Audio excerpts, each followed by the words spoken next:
Hi, hello everyone. It's so lovely to meet you all. Thank you for inviting me. And I do quite a few things. One of my hobbies is writing about afternoon tea and British culture. And so I have a Facebook page called The Great British Tea Party with 85,000 followers from around the world. And I myself, sometimes I have guest speakers and do things online. And later on in April, I think 18th of April, we're planning a afternoon tea party for you ladies. And that should be really fun. And we'll be covering recipes and tea tasting. So I can't wait to send some more information on that. And as Pauline said, I do a lot of my activities from this house. And I did a short video because we thought that would work better, where I take you through key areas of the house to talk about the renovation works I did, because this property, it's the first time it is a house. It was actually built in 1790 as a bank. And then when that bank merged with Barclays, it became the National Post Office. So when it became listed in 1980s, it was called the Old Post Office. And there was a period where it laid abandoned and derelict. So when I found it, it was in a very poor state of disrepair. So my interest and expertise is also restoring and renovation. And so I hope you like the video. And then at the end, any questions you have, I would love to answer. I also have an interest in royals, and I'm wearing this tiara, and there's a story behind it. So later on, I will tell you more.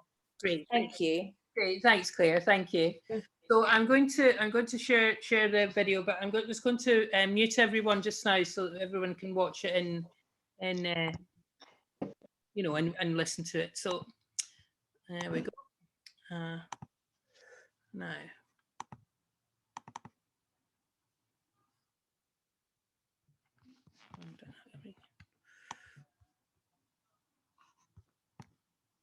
Okay, can you see that? Thumbs up if you can see that, yeah? So hang on.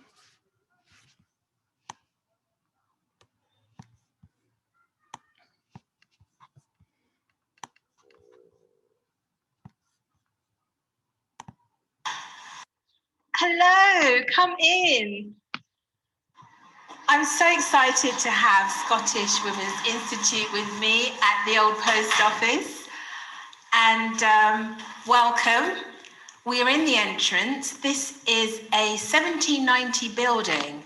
Originally, it was built as Gurney Bank. And then in 1886, Gurney merged with Barclays Bank. They were a group of Quaker banking families. And when the merger happened, Gurney Bank left this building, and then this building got taken over by the National Post Office. And so when it got listed in the 1980s, the name, the Old Post Office, remains. So 2 years ago, I took over this property. It was derelict. It had been empty for well over 7 years. I will upload a video on my Facebook page. I will send details to you. And that video was taken exactly a year ago when I started, exactly 2 years ago when I started work in March.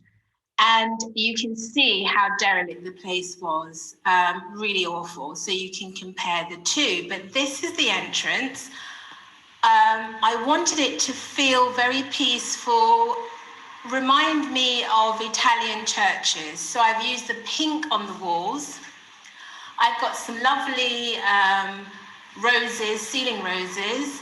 I put blue on the ceiling to feel like the sky. And then I've got these gorgeous paintings. So this painting here of the Holy Family actually is from the early 1800s, and it was discovered in a convent, and a fantastic restorer restored it for me, and also this gorgeous frame. And these cherubs come from the monastery of Assisi, St. Francis of Assisi in Italy, where they make them, and I went there on a pilgrimage and bought them. So this bit was very important to me during lockdown. It's like a lovely sort of peaceful sanctuary. And there were times when I would come and stand here and just sort of reflect. And then on this side, again, there is a biblical painting. This was important to me because I distinctly remember my mother telling me this story when I was about 5 years old. It's King Solomon, who is the wisest man ever lived in the Bible. And in this story, two women approach him. So these are two wives of a man who both have a child of similar age. And overnight, one of the mothers smothers her child who dies. So she swaps the babies over. So in the morning, the mother who has been deceived sees her dead baby and instantly recognizes that's not my baby. So they have an argument which leaves the house to the court of King Solomon. When they get there, they continue to fight. And so he says, you know what? God, come here, cut the baby in half. Each woman can have one half. So immediately the guilty woman says, yes, do that. And that is the point at which King Solomon knew which woman was guilty. Okay, so I've got my orchids, blue and white theme. It's Easter. I've got the Easter eggs out. So I think you might want a cup of tea because it was raining outside. Let me make you a cup of tea. Come through here. So this room is really fun. When you come and visit, or when I'm doing my tea talks, this is a room that you can all sit in and I can make you some tea. I'm wondering, what would you like? I've got Blue Lady or Breakfast Blend, and both of these teas are available on my Facebook site, Great British Tea Party. And of course, in April next month, I think April the 18th, we have a live tea party where I'm going to be doing some tea tasting, and I've got a special guest coming to talk about afternoon tea recipes. So I can't wait. I've made a decision for you. We're going to go with Breakfast Blend. No, sorry, not Breakfast Blend. Blue Lady. It's a fragrant, delicious tea. It's almost like a flowering tea, and it's got grapefruit in it and rose petals. So you drink this without milk. Perfect. Just smells so good. So follow me. We're going to go into the arts and crafts dining room. So I was particularly asked to talk about the decor. As we go into the arts and crafts room, there was a doorway here that I removed, another doorway. There are lots of doors because it was a sort of municipal building. But what I want to focus your attention on is this staircase. Now, this staircase is unusual for a Georgian period, and certainly for a residential home. It's actually made out of concrete. So in 1790, when this building was designed, it was also the time in which the manufacture of concrete on a commercial scale was discovered. And so this being a flagship bank, there was a commission for this spiral concrete staircase. So that is a listed feature of this building, which is grade 2 listed. And what I've also done is to create sort of indoor sanctuary here with the plants and the peacock and the bird's chair.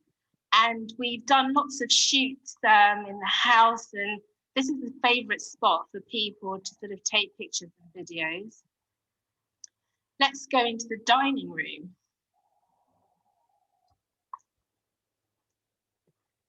So this is the William Morris themed arts and crafts dining room. So William Morris led the arts and crafts movement, and predominant in sort of the 1870s, right up until sort of the 1920s.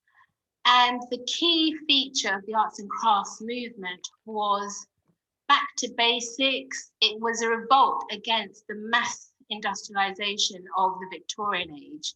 So the focus was on beauty and handcraft, furniture, hobbies. British English traditional skills were promoted as opposed to mass-produced and importations. So this wallpaper is called Strawberry Thief, designed by William Morris himself. And he was inspired to design this wallpaper when he saw the birds, the thrushes, stealing the strawberries in his country house garden. And this particular palette is called Chocolate. You can also get this wallpaper in blue and in red. And so typical also of arts and crafts is paneling, which was revived. So I had this paneling put in because, in fact, when you watch my video that I will upload later, you will see that the dining room wasn't a separate room. This had been knocked through, and in fact there was a massive toilet here, so you couldn't even get into this space from this door. We had to put this door back in. So the paneling was put in.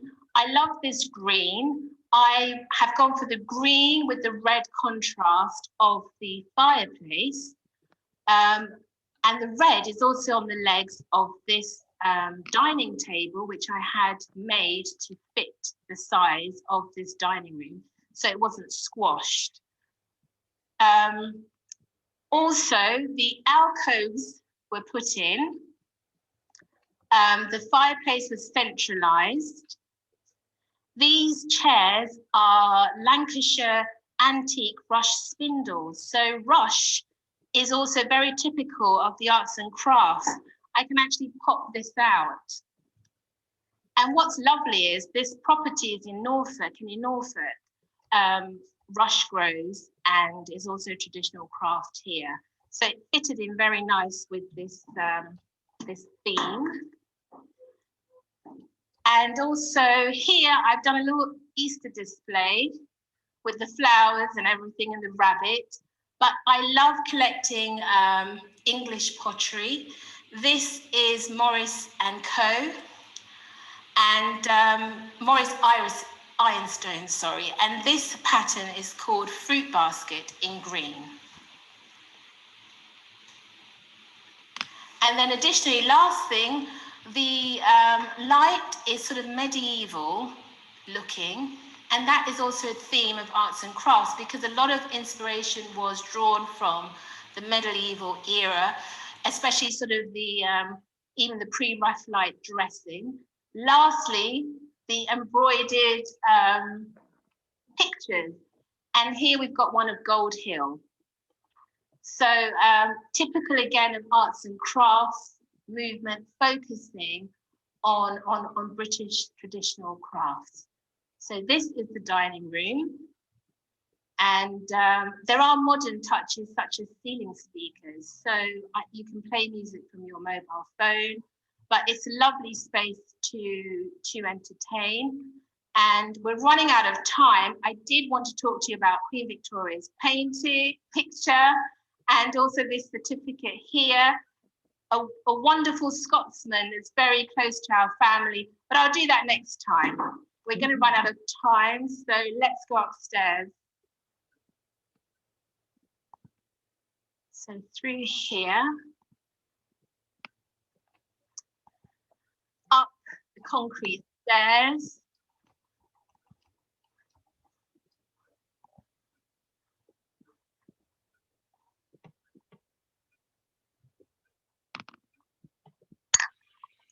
So lots to tell you about. Again, this was opened up. And so I've got a beam here because there was actually a corridor and another room. But I opened it up to create this galleried library. And there's some things that I want to show you. So in here, in this cabinet, I've got a collection of Japanese imari, vases, bowls, and plates. Here, I've got first edition of Queen Victoria's diary. So there's a theme, Queen Victoria downstairs, an original picture with the future King Edward VIII. And then here I've got first edition of her diaries. There is a typewriter here that does work. And something that does shock people. Here, I have got the death certificates of 4 slaves. So in the 1790s, this bank would have been involved in the slave trade. Another connection, Elizabeth Fry, who was a friend of Queen Victoria and fought against slavery, was herself a girlie. And so a nice connection there.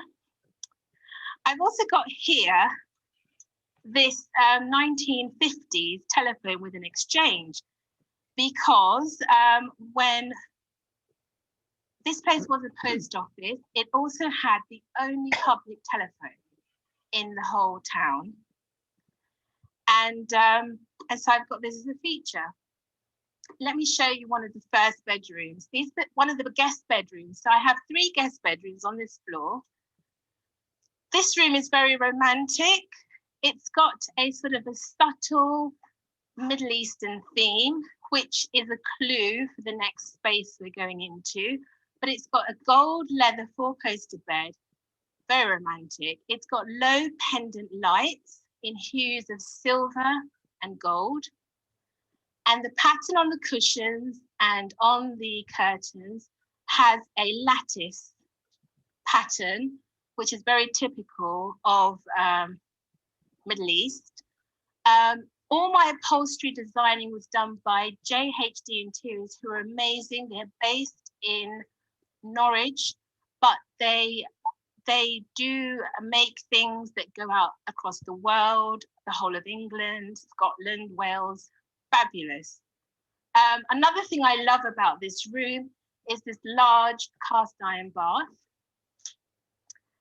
And come through here, oh yes, of course, there is this marble fireplace, very opulent. And this room had to be opulent because when you step in here, a feature here is the original safe door from when this was a bank. And another change that I made, normally this was a corridor, so I had this put in here, changed this into the WC. And so this opens up. So now we're going to go around to the other side so I can show you what the safe became.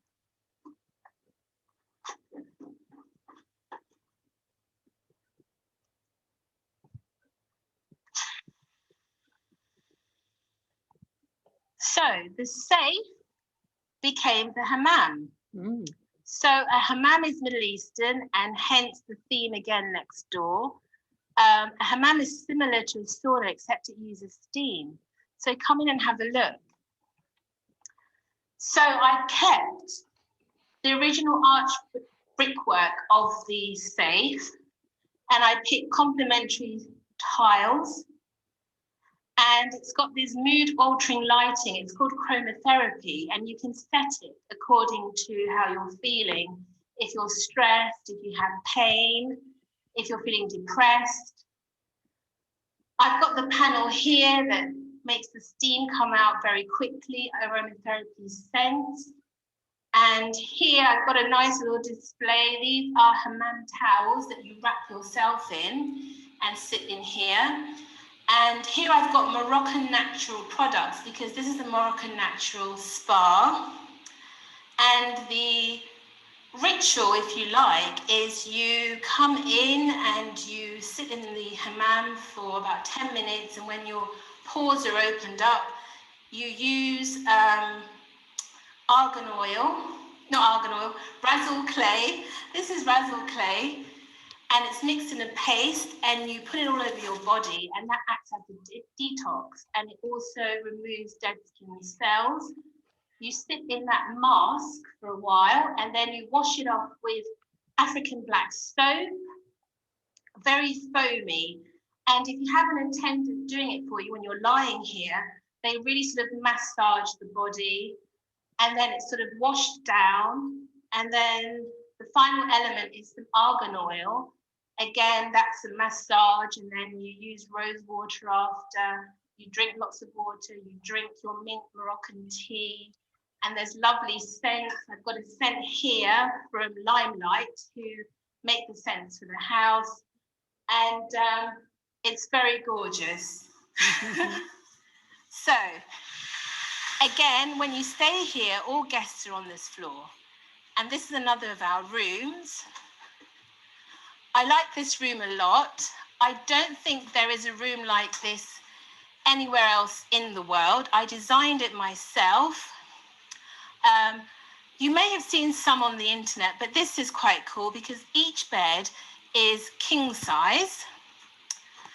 And then up here is a real staircase. So it's perfect for adults. I mean, I've had sleepover here with friends, with my mum, my aunt, my kids. I think the most number of people who slept in here was something like 12. And also it's got 2 bathrooms, 2 shower rooms, they're identical. Lots of sockets. If you're having a girl weekend, lots of sockets for devices, hair tongs. There are big, huge drawers underneath for storage. And here I've got wardrobe space. I love the design of these curtains. They're wisteria. The theme of this Waveney room is the Waveney Valley, in which this town, Harleston, sits in. It's full of nature. So also here, I had a fantastic lady who made these fabric books with tiny little words and things in there. Wonderful. Collection of Lilliput cottages. I've also got, these are books, poetry of Tennyson, and I think this was from the 1800s. It's an antique, little books, 1870. So some nice little things to look at. I've also got these original etchings following a hunt, and they are sort of numbered 1 to 10. I've got here Staffordshire horses, very English, and a little display still on the theme of nature. Now, the last room I wanted to spend some time in to show you is the Shakespeare room. So let's have a peek.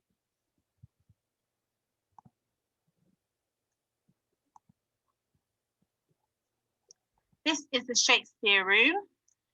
It's called the Shakespeare room because Shakespeare in Love was filmed in Norfolk. I wanted this room to feel quite romantic. I was bold with the yellow. I wanted a romantic room, but I typically didn't want to go for pinks. My next option was green or maybe a blue. But this yellow is actually inspired by the colour Monticello yellow, which is the yellow that was used in Thomas Jefferson's house, who was a president of America. And in fact, in his house, he had a special tea room. So I feel there's a connection there. So the wallpaper is by Theobald, and this is called Panacea, and it's toile in blue and yellow. And then I've used the yellow in the fabrics to form this canopy around the bed with the blue. These beds are very special. They're 18th century French beds, and these are brass. And on it, you've got carriages, horses. Here you've got cherubs. It's very ornate and very beautiful. I found these at auction and they were actually broken. So I had them restored. There were missing brass pieces, which I had recast by a specialist in Norwich. I think they're very sort of special. And I was worried what type of mattress size I could find. And in fact, these 18th century beds our Japanese single size mattress. Amazing. So I ended up getting the mattress from Muji. So that was that.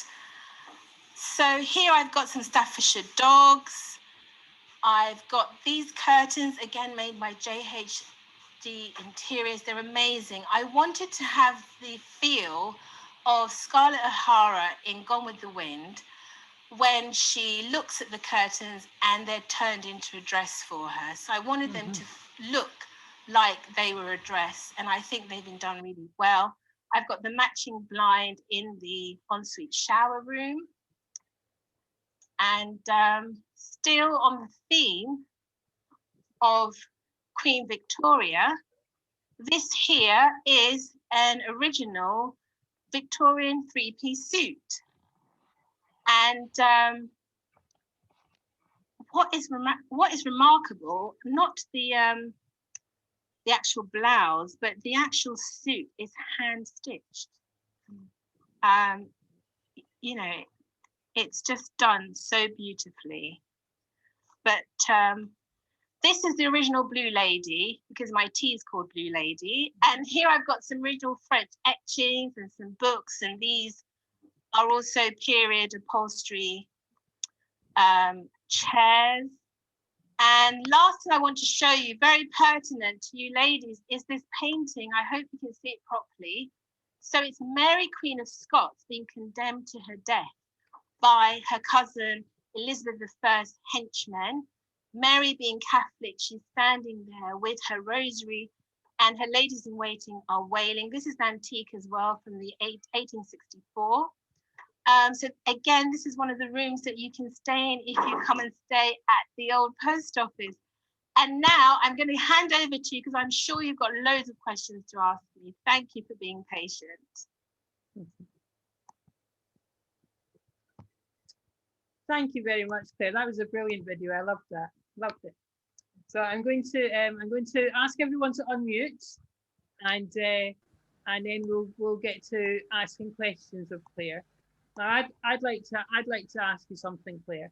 How long did it take from? I know you said it took 2 years, but was that including planning and the architect's drawings, everything like that?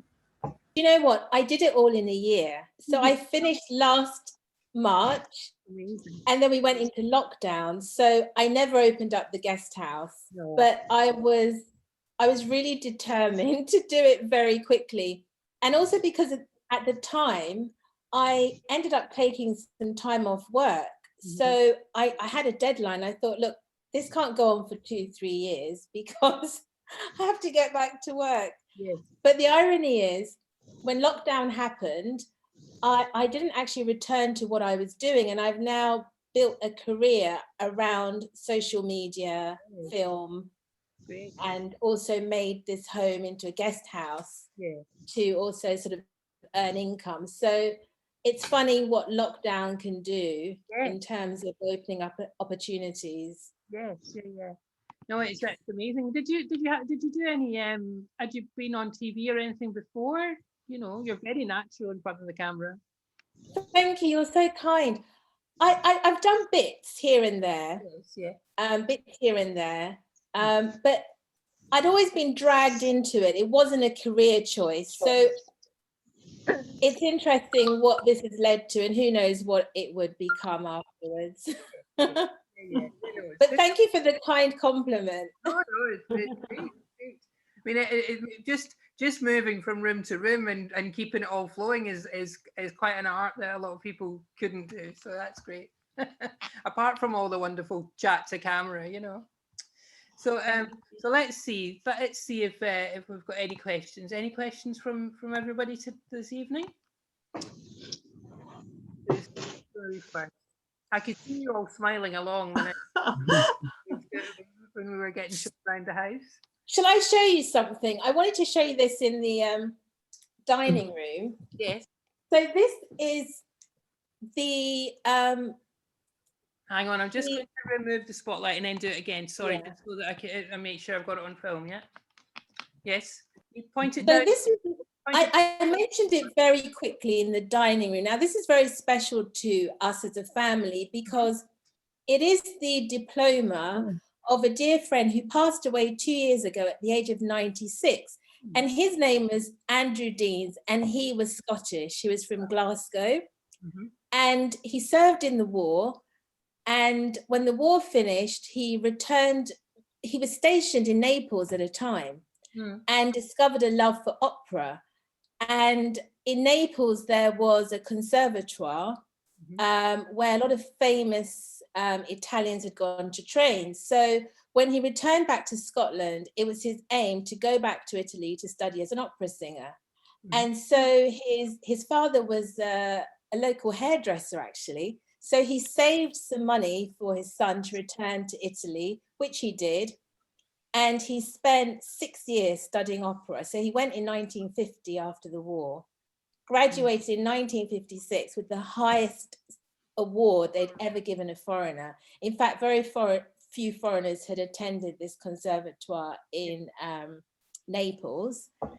And so he toured the world. He was principal baritone at Covent Garden Royal Opera House. And he became a mentor to my son, who is 13. And the royal connection, there's lots of royal connections, but one of the royal connections is my son, since age 6, has been a chorister, and he stayed at Windsor Castle and sang for the Queen. So he did royal weddings, royal christenings, state occasions. So next time I can show you some memorabilia from his time and pictures and stuff. But Andrew was an influence and helped my son develop the love of singing from about age 5, 6. And when he died, he left this in his will for my son. And the tartan of his family is Graham of Montrose. Proudly, he tried to teach me as much as he could. Great. But tell me as well, Claire, about your slave certificates. What were you? I don't really know if I know what gurney means. So what you said that Elizabeth Fry was a gurney? Yes. So gurney is a family name from Norfolk, and in fact, there is still a Gurney family with a stately home, and they were part of a banking family made up of Quakers. So Barclays is originally a Quaker banking family. So particularly in the mid-18th century, Quakers were very prominent in the banking industry. And so in 1886, a lot of them, Gurney was one of the last, joined with Barclays, and they all became Barclays Bank. And I made a note that certainly in 1780s, you know, banks in Britain would have been involved in the slave trade inevitably. But what's interesting is Elizabeth Fry, who was key in fighting for the abolition of slavery, was herself a Gurney. So she came from this Quaker banking family, and she was also friends with Queen Victoria. So although Queen Victoria couldn't be very vocal politically, she showed her allegiance with a series of letters in support of Elizabeth Fry. Yeah. And the notes you've got behind you, the slave, did you call them certificates? The slave certificates? Oh gosh, yes. So there were death certificates. Yes. So they are 4 death certificates of some slaves. Yes. And I thought that was interesting because of the link of this property with the bank. And they range in ages. I think the youngest one is about 18. The oldest was 40 something. And it cited things like head injury. I mean, it's quite diabolical. You don't want to imagine what, you know, or suffocation. Is quite sad, but yeah. Wow. That's great. That's really interesting. Really interesting. Now, has anyone else got any questions? Because I can ask Claire questions all evening. Claire, you mentioned about your tiara. What's the connection? Thank you. Yes. So my friend is a vintage costume jewelry designer, And so she uses old pieces that she finds or she buys, and she salvages them by turning them into sort of modern pieces. And there was a play in the West End which ran in 2019 called Betty Blue Eyes, and it was based on a story written by gosh, I've forgotten his name, Alan Bennett. That's it. And in this play, it follows the lives of some individuals in a village in 1950, where there was still ration in England, and Queen Elizabeth, well, then Princess Elizabeth, is about to get married to Prince Philip, and the villagers want to mark this great occasion, and they steal a pig, and secretly they fatten this pig up for this big feast to celebrate the wedding. So in the play, Princess Elizabeth, as she was then, appears in her wedding dress and with this tiara. So when the play finished, my friend gave me the tiara because she said, look, you write about royals, you love royals, and I think this is fitting for you. So as a bit of a joke, when I turn up to do some videoing for my Great British Tea Party stuff, I put the tiara on. That's a nice touch. So what made you, Claire, what made you think you would have the hammam? Because that's quite an interesting house, yeah? Yeah, so brilliant. If ever you do projects like this, especially when it's a period property or an interesting building project, you have to deal with conservation officers and health and safety and whatever. And it was a challenge. It was a bone of contention that turned into something fabulous, because they'd said to me, you've got the safe door, so you can't use the safe door for entry into whatever you make that room. There's no window, so you can't turn it into a room. You're not allowed, because it's listed, you can't touch the arch brickwork. This whole list of stuff. So it looked like I could just use it as like a cupboard or something, but I thought it's too nice to not show people.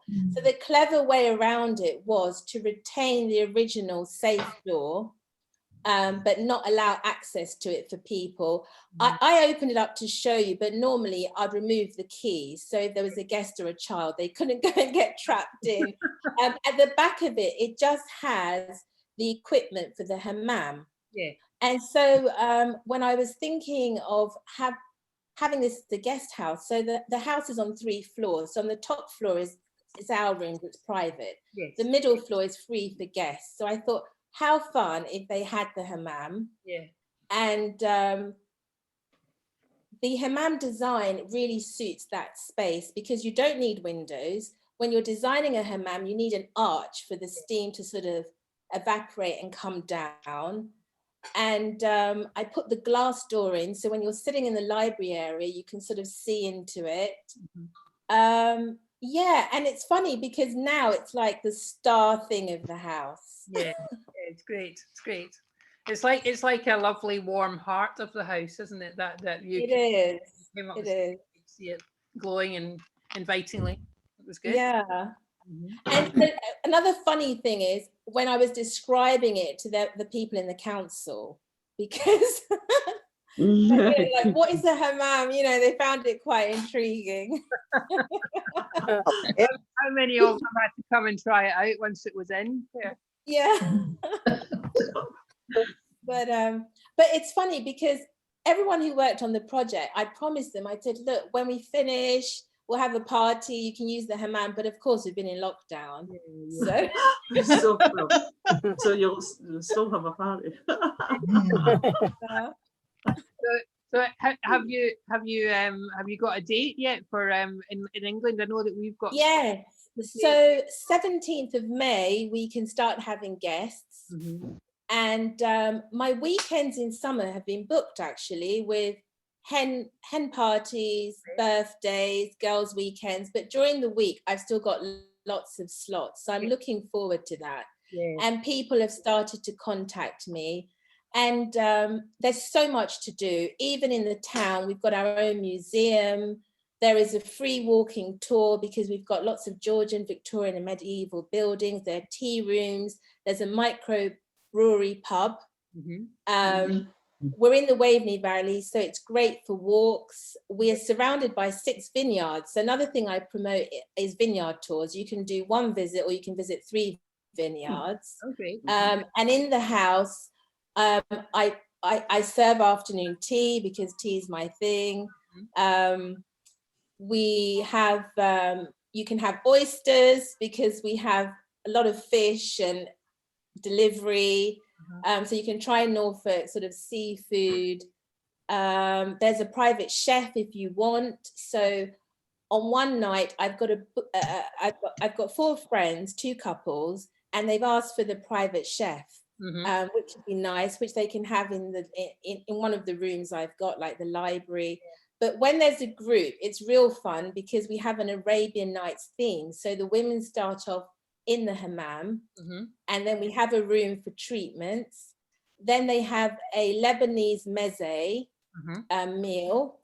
Then they do belly dancing, and then 10 minutes from the house is the UK's only camel safari, so they can go and sit on camels. So it's a lot of fun. And then they get their pictures taken, so that is fun. That sounds so tell everyone what your website is for your blog. Yes, so if you use Facebook, you just have to type in Great British Tea Party and you find me. The page just has, you're invited to tea and has lots of different mosaic pictures of tea things. But I often post pictures about myself or whatever, but I talk about afternoon tea and then British culture, which is quite interesting. A lovely site, your Great British Tea Party site. Very nice. Thank you. Yeah, and I'm pleased to say, much like you ladies, it's very much a community. And people are sort of quite friendly and they want to make friends and actually learn from each other. So I'm quite proud of that, because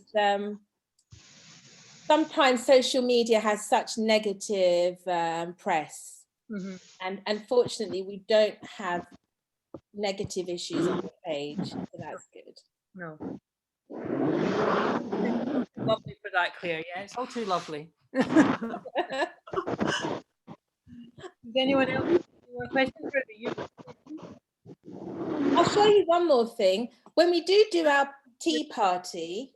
Sorry, does someone have a question? I think Ruby's got a question for you. So.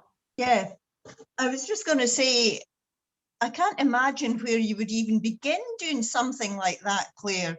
What initially drew you to the building, or was it something you were aware of?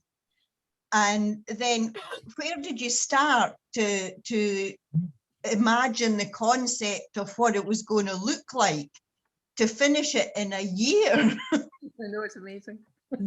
Thank you. So I was actually I really wanted a Georgian property, because Georgian properties, they tend to be symmetrical and they have large proportion rooms with the high ceilings. And it's quite hard to find a Georgian property. So it did take me several years to look. And added to the complication, when you go to Rightmove, you can't search by period building. You can say bungalow, detached, terraced, and you can't even search to say you want a market town or whatever. So do you know, I actually went through the whole of England, just clicking, and I had a little pad, and I'd just tick and I'd say, right, I've done that place. And then if there was an area that I particularly liked, then I'd add it to my favorite. And that's actually what I did. And then you have the issues of budget. So when I first saw this property, I thought, there's no way I can afford it and do the works. But the more derelict it went, the price kept dropping. So I was watching it for a while, and it got to a stage where the price dropped, and I thought, gosh, I think I could just do it. And that's what happened. And then very good question. I think with every property, you've got to, I think you've got to consider the period of the house.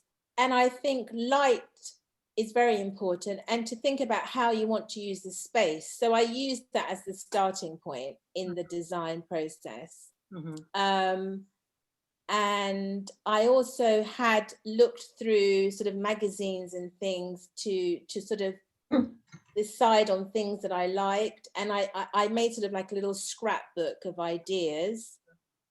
And surprisingly, a lot of things I bought on the internet, I never even saw, you know, even antiques, because there is no time to be going everywhere. And there's several things that I bought from Ireland or Scotland, and it was shipped over or transported by van or whatever. Yeah, so that was quite risky, but I think I only made one mistake, which was the original dining table, which was just too big. So I had to change it. But overall, I would ask a lot of questions and ask them for extra pictures and dimensions, and I sort of measure it out and sketch things on a piece of paper to get the ideas. But yes, and I was very lucky to have contractors who were very good, and that's part of the challenge, because you hear a lot of real horror stories. Oh yeah. And that's why I had to give up I took a sabbatical, because I was just here. I was the only woman on site. At the end of the project, I could price anything. I could price a room. I was like a builder. And it was not that nice. I mean, you see me with my tiara and stuff. I was with men. You know, men's doing all sorts of men's stuff. We had to share the same loo, you know. Have your I tiara on all survived. the time, though? Did you have your tiara on all the time, Claire? Yeah, just to.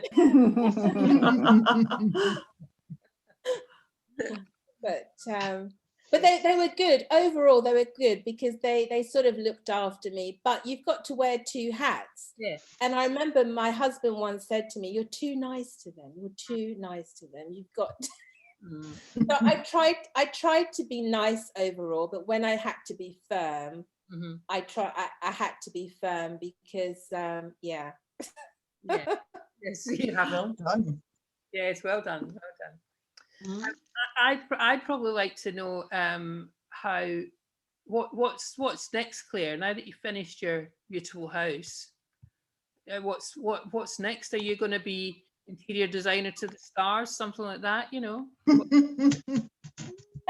That's interesting, because a lot of people reached out to me and they loved what I'd done. So there are a couple of things in the pipeline. I'm brand ambassador now to a company called Rosebank Fabrics, who've been around since 1871.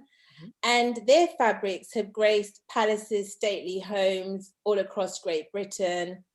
And so that's very exciting. Yeah, so some interesting things, definitely in the design side of things. And also with Great British Tea Party, I really want to do more filming. And I have a lineup of some really interesting guests, and it had to be put on hold during COVID. So I'm hoping that I can revisit that.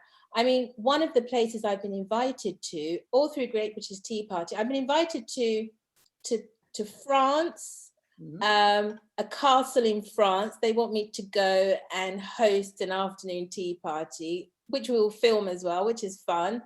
Great. There is also a closed Christian community in, I think it's in Surrey. So many things to remember. I think I've forgotten their name, but very similar to the, in America, there's a group, the Hamish. Amish. Hamish. Amish, Very yeah. similar. They're a closed group, and they invited me to come and stay with them for a couple of days. So I wanted to film that as well. And then there's a very eccentric chap who contacted me, and he restores old telephone boxes. However, he rides a penny farthing. Oh, great. And in his workshop, he rides the penny farthing around the telephone boxes to sort of paint and restore them. And he's got an amazing collection of memorabilia from like the 1900s, whatever. So I wanted to go and visit him as well and talk about restoring of telephone boxes and the penny farthing. And he invited me to ride it. So that's very funny. And then locally, there's a very famous dairy farm, and they've invited me to come over to talk about how they make their cheese and things like that. So it could get quite fun. Yeah, I think so. Probably seen you on proper telly. Yeah. Thank you. Is there any more? I'm conscious. I want to make sure if anybody else has got any more questions. Has anybody got any questions for Claire? No.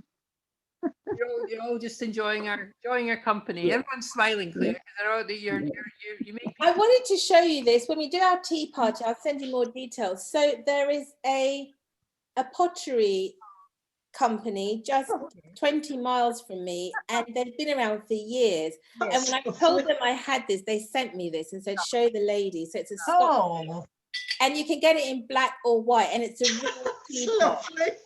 How fantastic is that?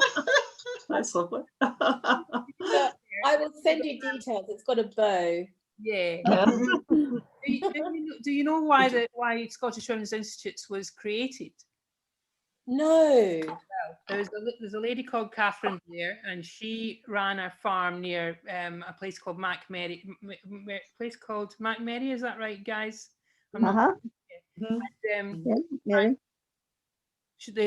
idea was that people that lived in rural situations, and it was started in 1917. So people that lived in rural situations didn't really have a chance to communicate with anybody. They also maybe they lived in the family farm, or they worked for another person on a farm, and they didn't have any access to their own money. They had no way of making their own money. So Catherine encouraged them to make pottery. So the pottery became their way of getting out of any, or having their own spends and their own money, and being able to get out of, work their way out of a situation if they wanted to move elsewhere.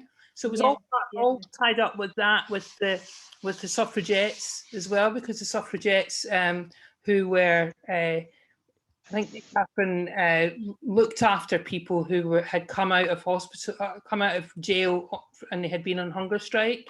So she looked after them. So she wasn't an activist suffragette, but she was a passive, Yeah, that's so fabulous. I'd love to write about that, and the followers in the British Party would love that. Yeah.